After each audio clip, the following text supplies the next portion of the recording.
Hello, everyone. My name is Andrew. As you can tell, I'm in a slightly different position than I would normally be, and we are going to discuss the Velma show. Now, I've seen some reviews and comments where it's just like bad mouthing the show instead of trying to accurately or at least like try to explain why they dislike the show or why they feel this way about the show. So, before we start this review, I am going to say I'm not the biggest fan of Scooby Doo. I've seen, I think, the popular live action movie, the two of them, a random one that I saw that wasn't as big, and then I saw the Velma and Daphne movie, which I'll get onto later on.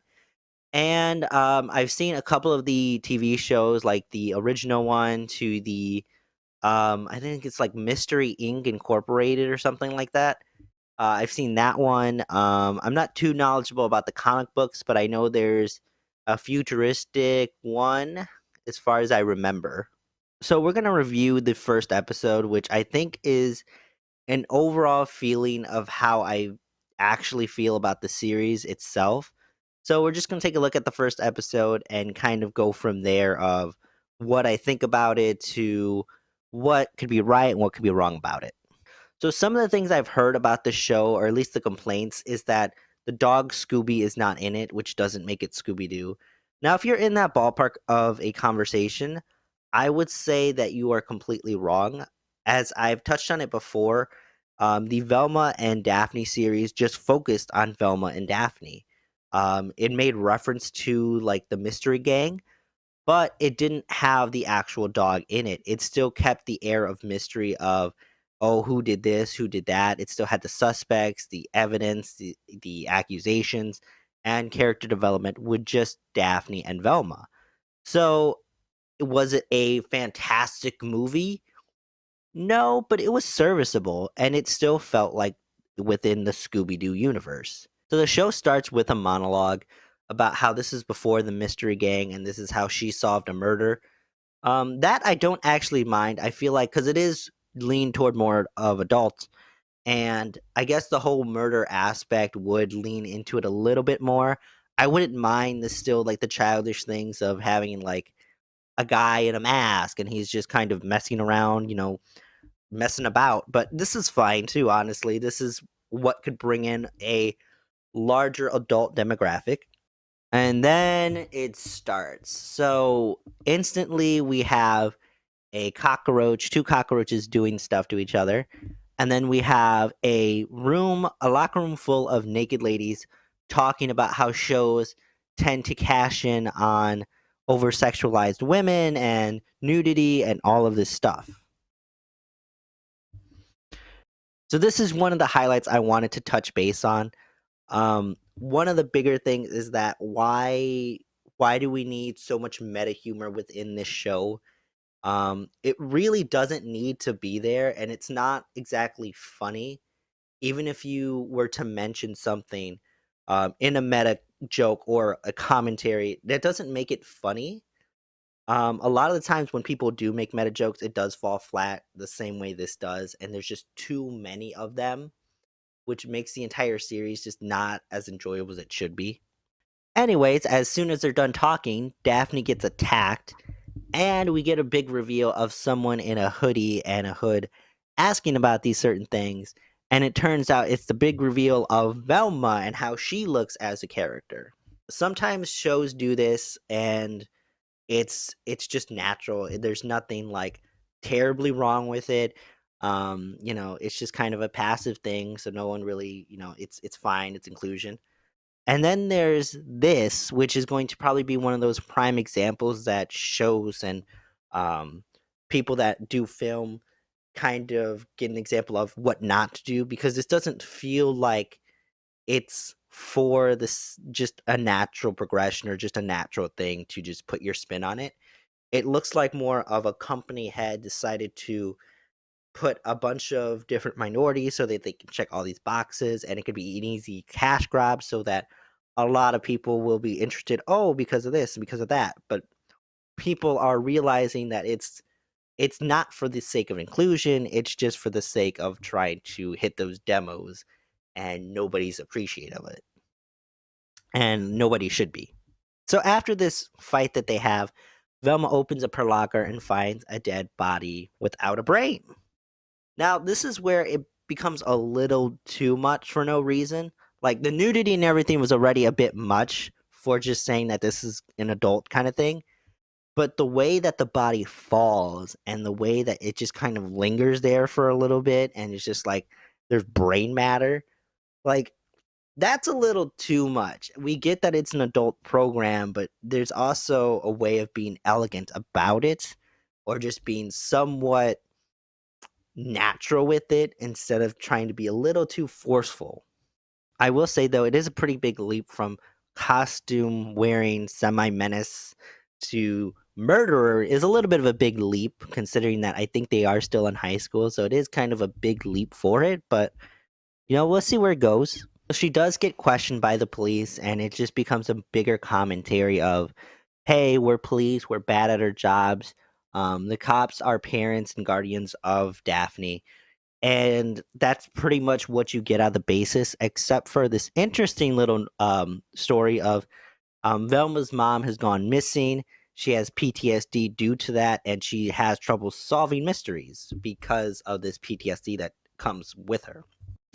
All right, this is something I could get into. This is something that is actually kind of interesting and brings a lot of possible character development for Velma in the long run of. Anyways, the cops basically say you have like a day or so before we arrest you for murder. After that interrogation, we get introduced to Fred. And here's one of the biggest issues we have with the series again. It is the complete and 180 of these characters. So I can understand if you go to the original series, there's not a lot of personality that is put into the characters for a while. But as you start to progress more and more with Scooby Doo, whether you're watching or reading the comic books, to watching those live action movies, to watching some of the cartoon movies, to watching Mystery Inc., you start to notice that there's an evolution going on with the characters of them actually having personalities built into them now, character development being put into them, and it's taken years to kind of get some of those characters out, such as Fred, where he's has a bit of a tiny ego, but lets other people take the credit, like the live action movie.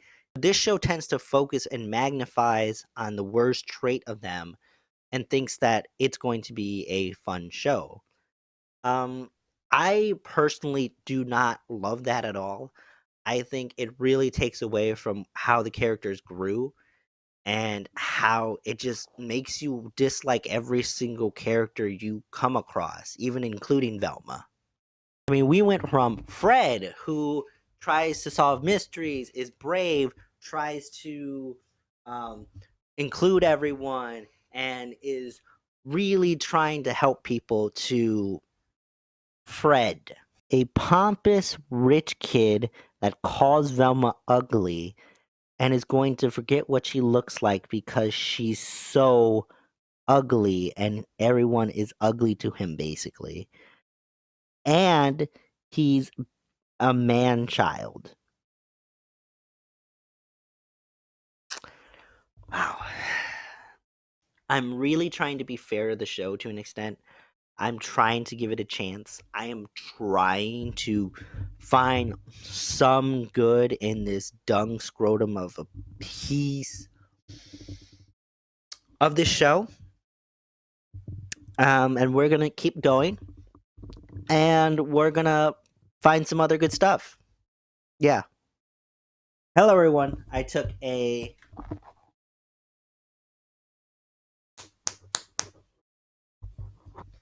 24-hour break, which is the first for me doing any of these recordings. So after getting introduced to Fred, we do find out him and Daphne are dating, and they do try to make it really explicit by having Daphne try to have sex with Fred in front of the police station. I I don't have words for that, honestly. I moving on. So we see Velma's dad, who is a lawyer, and we find out that he is dating someone who owns their own diner, which is a really famous spot inside of this town. And Velma's very angry because for some reason he had to gall to move on with his life after his wife is missing for 9 years. She's somehow still angry that he moved on, grieved, and moved after 9 years. That Funnily enough, Velma does work at the and they have this special eulogy for the person that died. Daphne's giving it, and for some reason, I don't know if this is a. I guess this is a thing where they call other women sluts, and that's like a heartwarming name because she mentions it so often in the eulogy that it just becomes very awkward and very mean spirited to the point where Daphne actually accuses Velma of the murder in the middle of the diner.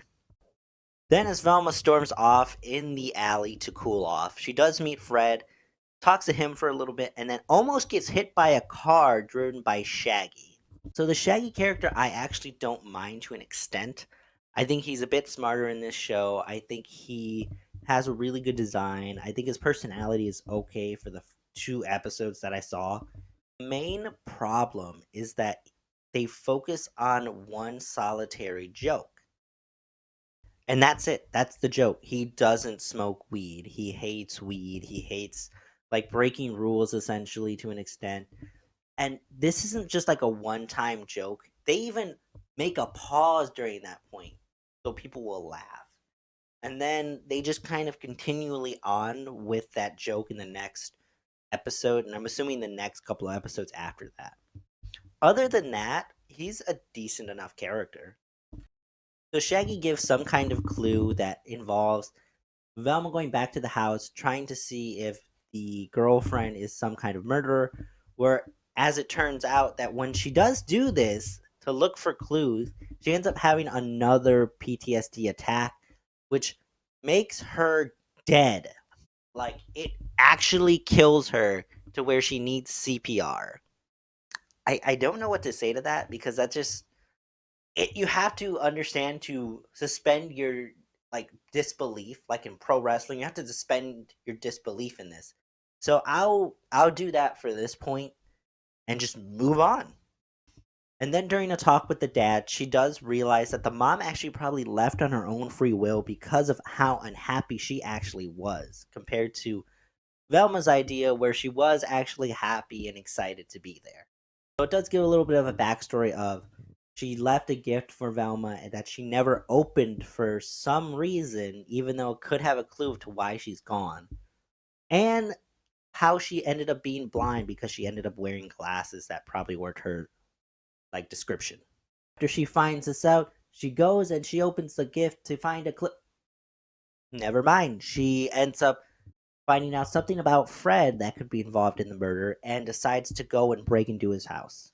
So she does start to have a panic attack in the mansion where she's on a phone call with Shaggy trying to calm her down. A time where you need to be like supportive. It's a very vulnerable state. And what does he do? He confesses his love toward Velma. Now, I'm not going to say this is a bad move because this has been done in a movie where they did kiss and they didn't have a spark.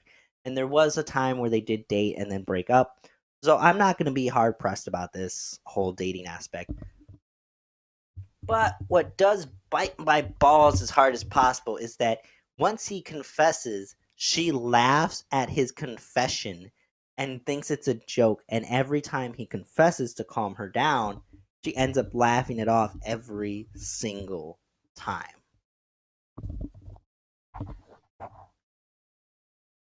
As men and women, that is like getting punted in the face, then spit down in your eye. Wow. Like the first bit is very like uncomfortable, but then it just keeps going and going and it just makes you cringe and never want to watch it again. As she's calmed down, she does confront Fred, where Fred says he's going to do the same thing that he did to the other girl. And before he could say what it is, he ends up getting shot in both his kneecaps by the police officers. But as it turns out, Fred is not trying to harm Velma, but instead he was going to bribe her a certain amount of money not to say a secret. And what's that secret? What's the biggest secret that this rich kid can have? It's that he didn't go through puberty and he is an actual man child.